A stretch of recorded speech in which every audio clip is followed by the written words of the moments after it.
Uma boa tarde a todos, sejamos todos muito bem-vindos a mais uma exposição da nossa querida e amada Casa Paulo de Tarso. Então convidamos para uma prece inicial. Mestre amado, aqui nos encontramos mais uma vez, nesta casa de amor, para refletirmos sobre as tuas lições de amor. Então te pedimos, Mestre, que durante esta reflexão, cada um de nós possa ser atendido nas nossas dificuldades. Sabeis, Mestre, quais são elas. Então que nos envolva na tua imensa luz, para que, iluminando todo o nosso ser, possamos sair daqui renovados, com esperança em nossos corações e principalmente fazendo brilhar o nosso amor. Que assim seja. Hoje nós vamos refletir, na verdade, o tema O Mandamento Maior. Jesus, como nós sabemos, pregava para uma multidão de pessoas, como sempre o fazia.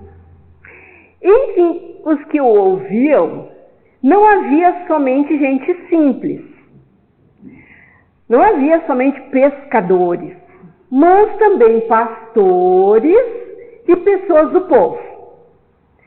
Suas palavras já haviam chegado à sinagoga e os doutores da lei estavam ali justamente preocupados com a popularidade cada vez maior daquele moço simples, que se dizia ele mesmo o enviado de Deus.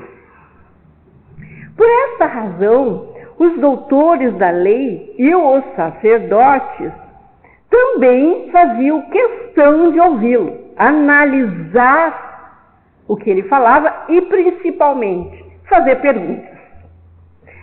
Queriam colocar Jesus em contradição para desacreditá-lo perante o povo. Mas também queriam saber como é que aquele homem tão simples, um carpinteiro da Galileia, podia conhecer a fundo as Escrituras Sagradas. Então havia um interesse muito grande nisso, porque ele demonstrava essa certeza ao falar.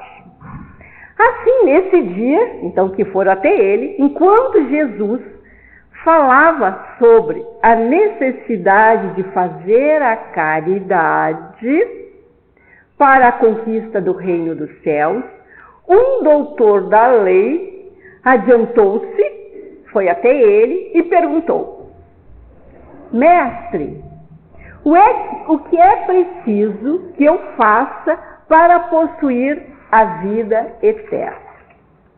E Jesus, vamos imaginar, na sua calma, na sua tranquilidade, serenidade, respondeu: o que está escrito na lei? O doutor lhe disse prontamente, porque sabia na ponta da língua, lógico: amareis o Senhor nosso Deus de todo o vosso coração, de toda a vossa alma e ao próximo como a vós mesmos. Vocês estão lembrados de qual foi a pergunta que foi feita? O que é preciso fazer para possuir a vida eterna? Então, na verdade, até os doutores da lei sabiam, mas praticavam. Eu não sou muito boa de história, gente, eu não sou muito boa. Mas se nós voltar na história, eles praticavam, porque eles já sabiam, os doutores da lei. E essa resposta nos foi dita há mais de 2000 anos. Aí a gente pergunta, E por que ainda estou com dificuldades? Por que eu estou igual àqueles doutores da lei que não colocavam em prática? Vamos então analisar. Nós temos que tomar consciência das nossas limitações, das nossas dificuldades para fazer a reforma íntima. Então vamos analisar. Na pergunta, eu fui ao estudo, na pergunta 919 do Livro dos Espíritos, Kardec questiona: qual o meio mais prático, mais eficaz que tem o homem de se melhorar nesta vida e de resistir à atração do mal? Pergunta 919. Só ir lá e pegarmos o Livro dos Espíritos, lá está a resposta. Então, qual é o meio prático para a gente se melhorar? Está aqui a pergunta. E resistir à tentação do mal. Resposta. Olha a resposta, bem sábio. Um sábio da antiguidade vô-lo disse: conhece-te a ti mesmo. Bah, gente. Aí quando vem uma resposta que faz a gente refletir, conhece-te a ti mesmo. Então a gente se conhece. Nós temos que aprender a reconhecermos, ver as nossas dificuldades. Então, o autoconhecimento é indispensável ao nosso progresso para a salvação. Nós temos que nos conhecer. Nós não podemos mais passar a mão na nossa própria cabeça, como muitas vezes a gente faz para as dificuldades dos nossos filhos. A gente vai ali, passa a mão na cabeça dele. Ele é criança, cometeu aquela... bobagem, isso não vai... não tem olhos de ver para o filho. Passa a mão na cabeça das dificuldades, dos erros, nas brigas, sei eu o que a criança possa fazer. Então não está mais na hora da gente passar a mão sobre a nossa cabeça. Devemos sim examinar a nós mesmos, constantemente, diz o livro. Não é só uma vez por semana, não é só de vez em quando, constantemente. E constantemente significa diariamente. Tá? Para descobrir de que modo possamos nos melhorar. É o meio prático mais eficaz. Jesus, voltando para Jesus, contou muitas parábolas. Ele usou muito este valioso recurso didático em suas pregações. Pois a parábola é uma maneira de ministrar um ensino através de uma história. É uma narrativa interessante, falando do cotidiano, que prende a atenção de quem ouve. Nós, evangelizadores, contamos muitas histórias para facilitar o entendimento das nossas crianças e até mesmo dos jovens. Estamos, então, questionando como podemos nos melhorar para nos amar verdadeiramente, não passando a mão por cima da nossa cabeça. E assim amar o próximo. Olha o que diz o Evangelho. Se eu não consigo me amar, não vou amar o próximo. Eu posso até fazer a caridade, aquela caridade, essa roupa eu não uso mais, vou levar lá para o centro espírita. Já é um começo. Mas não significa que eu estou amando o próximo. Significa que eu estou me desfazendo de uma coisa, mas pensei na casa espírita e levei. Já é o primeiro passo. Já é o primeiro passo, porque tem pessoas que nem isso fazem. Tá? Então, voltando. Nós temos que aprender a nos analisar, praticando então o autoconhecimento. Que é difícil, gente, não é fácil, é difícil. pois temos resistência, nós mesmos temos resistência. Eu tenho que praticar a autoeducação, que é através do esforço pessoal. Caminho longo, é um caminho longo. Vou contar uma história, e como nós somos evangelizadoras, a gente conta história, que contando história parece que capta melhor e grava mais. A história de Pedro e Paulo, 2 irmãos. Quando em pequenos, Pedro e Paulo eram preguiçosos. Todo pretexto servia para faltarem com os deveres e ficar andando pelos pomares, campos ou quarteirões da cidade onde viviam, que era uma cidade do interior. Lógico que os pais deles se aborreciam com aquilo. Mas, olha só, em lugar de castigá-los ou partir para a agressão física, esperavam o momento certo para adverti-los, mas seriamente, sem saírem do tratamento amorável e paciente que dispensavam a eles. Esse momento chegou quando, um certo dia, depois do almoço, eles se preparavam para mais uma vadiagem.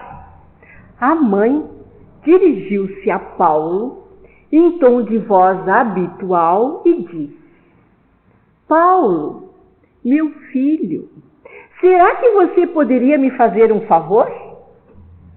Pois não, mamãe, respondeu ele prontamente.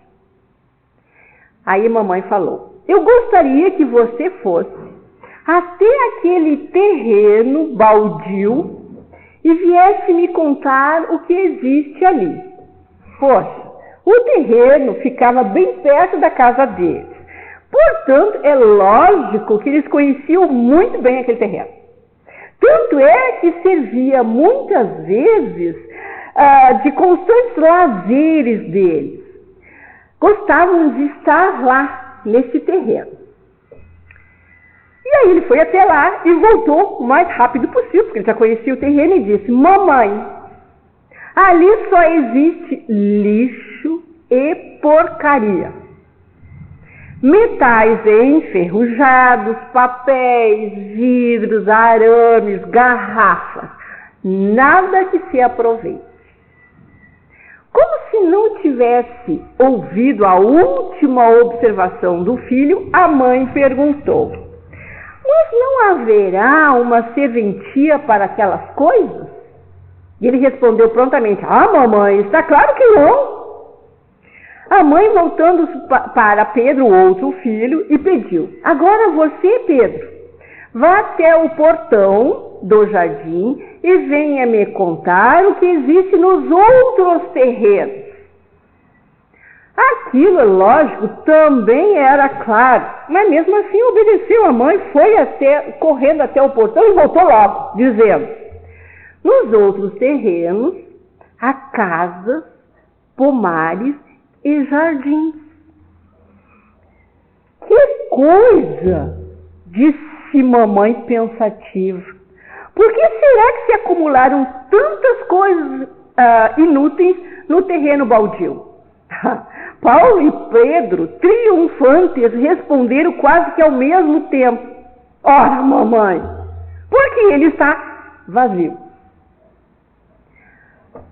Pobre terreno, exclamou mamãe. Não sendo aproveitado para nada, transformou-se em depósito de lixo. Isso dá o que pensar, pois é como os dias de nossa vida. Se não soubermos aproveitá-los, vão se enchendo de coisas inúteis. Uma vida ociosa é como um terreno baldio. Recolhe tudo que é ruim e imprestável, e a gente nem se dá conta. É por isso que na vida do homem trabalhador, caridoso, que sabe encher bem os seus dias, não há lugar para os vícios, para maldades e enganos de qualquer espécie. Aí eu faço uma pergunta: e como é que está o nosso terreno? Ou seja, como é que está o nosso coração? Cheio de mágoas, melindres, ressentimentos, discórdias, ou repleto de amor, paciência, brandura, compreensão e serenidade? Vamos fazer essa reflexão. Estou me amando? Consigo amar o próximo como ele se apresenta? Porque a gente consegue enxergar os defeitos do próximo, né? Fica muito fácil enxergar. Tenho desenvolvido a força de vontade para amar e entender o meu próximo? Quem é o meu próximo, gente, mais próximo da gente? Meu esposo ou esposa, pais, filhos, os demais familiares, amigos e vizinhos. O uso da vontade é de grande importância no processo da transformação. Então nós temos que despertar a vontade. No processo do autoconhecimento, aprender a se conhecer, mas não com os olhos vendados. Olhar verdadeiramente para si. Não existe nenhum projeto de felicidade que exclua a vontade. A visão espírita sobre a vontade vai mais fundo. Emmanuel, no livro Pensamento e Vida, disse que a mente humana possui vários setores. Eu achei muito interessante a mente humana com vários setores. Quais são os setores? Desejo, inteligência, memória, imaginação, e lá vão muitos outros. Tá? Mas que acima de todos eles está o gabinete da vontade. Olha a importância da vontade. Porque ela é a gerência esclarecida e vigilante, governando todos os setores da ação mental. A vontade, então, é uma função importante do espírito. É através dela que estabelecemos as nossas escolhas, as nossas mais importantes decisões e assumimos os nossos compromissos. É a alavanca da alma para as realizações espirituais. Então agora eu vou partir para algumas dicas, tá? Mas vou relembrar antes, concluindo o que eu falei até agora, tá? Porque depois vem dicas, eu gosto mas são dicas do livro, tá, gente? Não é coisa da minha cabeça, tá?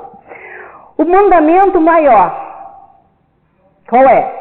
Fora da caridade não há salvação.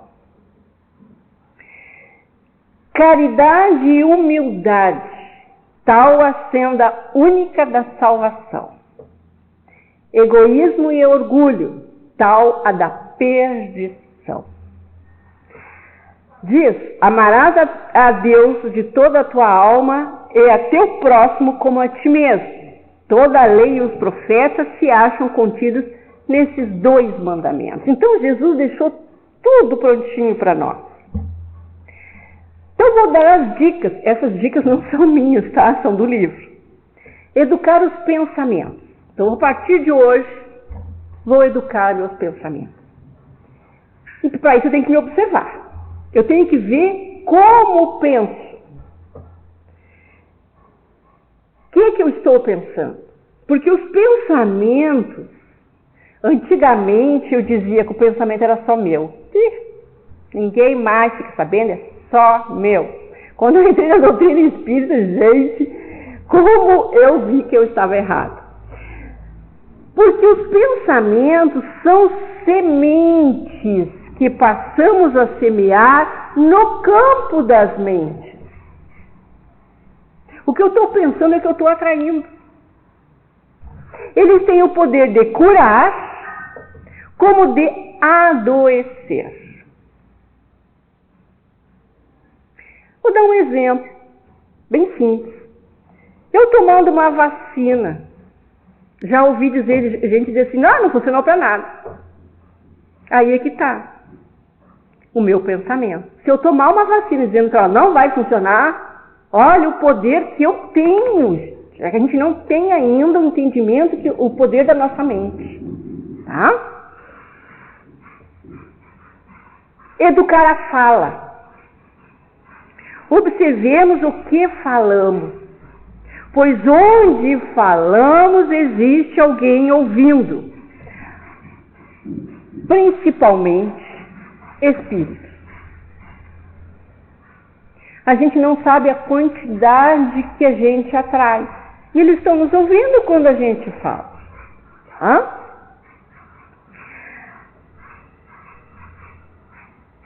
A justiça sempre nos devolve o que doamos aos outros. Sempre. Terceira dica. Educar as atitudes. Então, a primeira é educar os pensamentos. Segunda, educar a fala. Pensamento, fala. Agora, educar as atitudes. Se os pensamentos e a fala forem elevados, é lógico que as mãos irão transmiti-los. Ou seja, trabalho no bem. Quarta dica, educar os sentimentos. Então vocês viram que não adianta só educar as atitudes, eu tenho que educar também meus sentimentos. Aprender a gentileza, devolver a bondade. Aí é que eu começo a educar os sentimentos. Começa a prática. Tá? E quinto e último, tá? O bom humor. Não sei como é que vocês passaram com a pandemia, mas a pandemia que nós, principalmente no primeiro ano e meio, quando a gente realmente recomendávamos que ficássemos em casa. Eu, pelo menos, ouvi muito comentário das famílias dizer: não aguento mais meus filhos. Porque no horário que eles tinham que ir para a escola, eles estavam onde? Dentro de casa. Vinha tudo online e quem tinha que auxiliar era quem? A família. Gente, nada acontece ao acaso. Nós precisávamos conscientizarmos. Por isso veio a pandemia. Nada. A gente, eu quando entrei para a doutrina espírita, tinha muita dificuldade quando alguém dizia aqui: um fio de cabelo teu não caia sem que Deus autorize. Meu Deus, quantos cabelos tem só na Terra? Agora imagina, Deus é todo o universo. Então tudo Deus autoriza. Autoriza porque nos conhece. Sabe que aquilo vai vir para o nosso bem. Então a pandemia veio para o nosso bem. O ficar em casa veio para o nosso bem. E alguém se analisou como é que foi o primeiro ano de ficar em casa? Gente, para mim foi muito difícil. Porque a gente estava acostumado a fazer trabalhos voluntários, né, Rosinha? E tá vendo, o trabalho voluntário é muito fácil fazer. A gente se entrega de uma tal maneira, se empolga, vivencia aquele momento de amor, de carinho, de caridade tão envolvido assim. Mas a gente volta para casa e aí, como é que eu sou quando eu volto para casa e um filho vem e blá, blá, blá, blá, blá no teu ouvido? Lá com as crianças, a gente trabalha muito com crianças, né, Rosinha? Lá com as crianças é moleza. E com os nossos filhos. E a pandemia veio justamente para a gente se analisar. Era necessário. Agora, o que cada um fez foi o seu melhor, com certeza. Tá? Porque cada um se esforçou para fazer o seu melhor. Mas agora é o momento das reflexões. Se eu não fiz o melhor naquele momento, é porque eu não consegui, certo? Não estamos criticando. Mas podemos sim analisar. E se eu chegar à conclusão que não dei o meu melhor, é porque eu ainda não tinha condições. Mas eu estou me preparando para quando, na próxima vez, que espero que não seja necessário, uma pandemia novamente, eu possa então saber trabalhar isso. Então, gente, nada acontece ao acaso. Nada.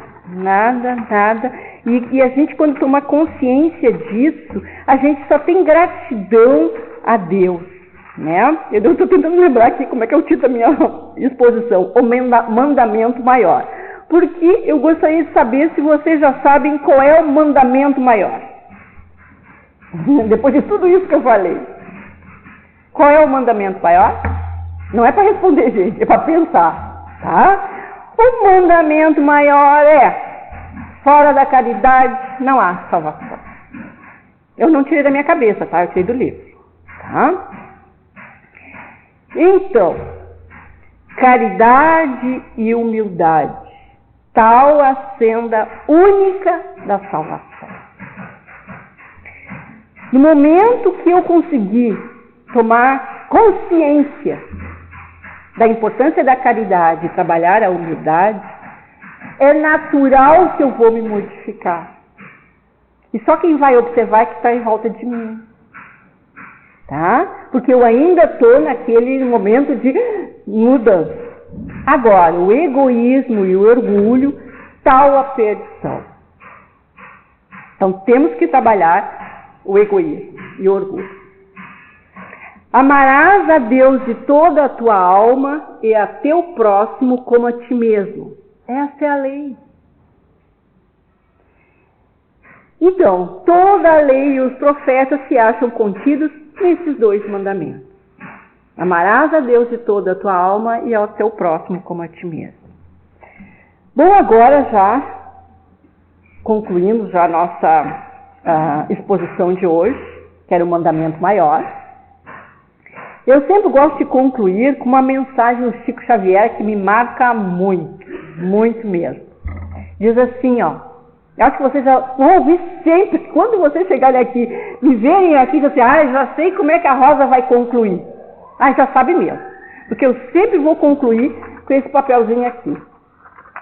O caderno tem várias exposições, mas o papelzinho vai em todas as exposições, tá? Diz assim, Chico Xavier, tá? Embora ninguém possa voltar atrás e fazer um novo começo, qualquer um pode começar agora e fazer um novo fim. Chico Xavier.